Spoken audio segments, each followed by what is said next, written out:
The Dark Sea is where no sailor ever dared to sail through, and any foolish enough to do such a task would be lost to sea, never to be seen again.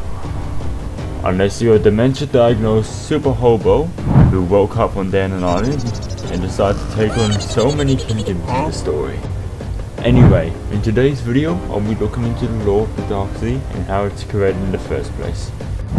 Before we go into the main parts of the Dark Sea, we first need to go over how it was created. Meet Durza, or Arcane. Due to name law changes, there was the first boy in the small village of the Odyssey. Wandering through the forest, he eventually found a purple glowing cube, which is the absorption curse. And they did what any responsible child does and touches the thing, and does not tell anyone.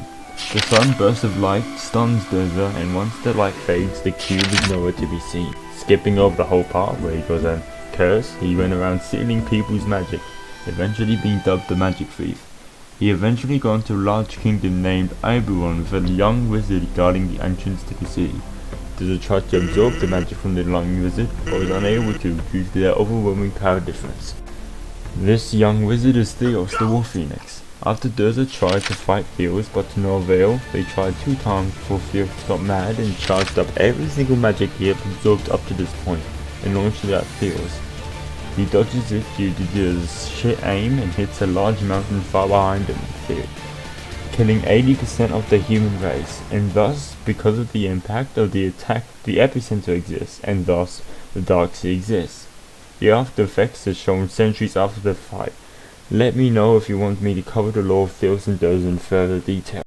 Now, let's get into the levels of these Atlanteans. At first we got the bottom of the barrel. These are lost sailors. I presume during their appearance, the Atlanteans have much less subjected to magic energy rain from the Dark Sea. Next we got lesser mutated Atlanteans. These guys have started to gain the appearance of fish, having more violent glowing in the eyes, but still the guys are relatively weak.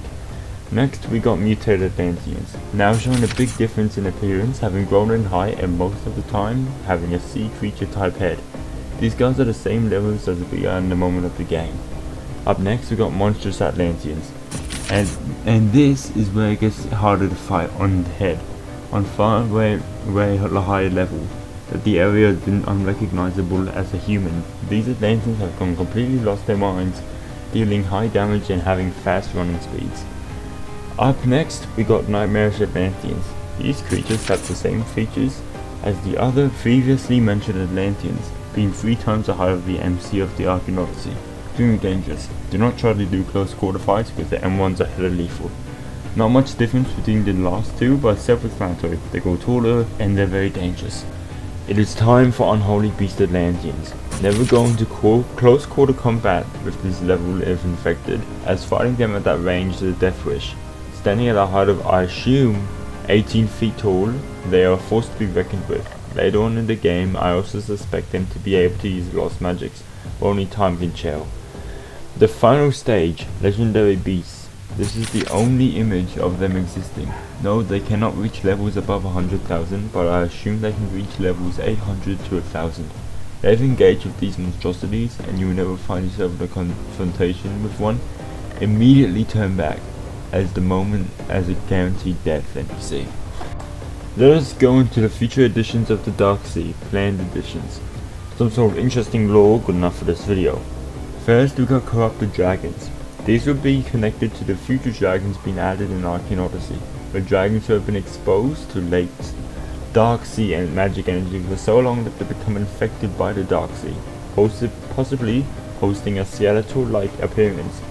According to the description, after slaying the dragon, we can do the dragon blood ritual. In Greek mythos, this is where people used to bathe in the blood of a slain dragon and grant the powers of a demigod. By doing this in AO, may this give a small base stat increase permanently. Next up, we got Konawa. I don't know how to pronounce the name, but an abyssal, ancient and war-torn alpha white eyes that has been lived an untold amount of time, with legends dating back hundreds of years. It has also seen its fair share of fights and has been scarred with weapons of each era locked into its back of its body, possibly related to the alpha white eyes we know from Arcane adventures. Anyway, that's it for this video. Thanks for watching, goodbye.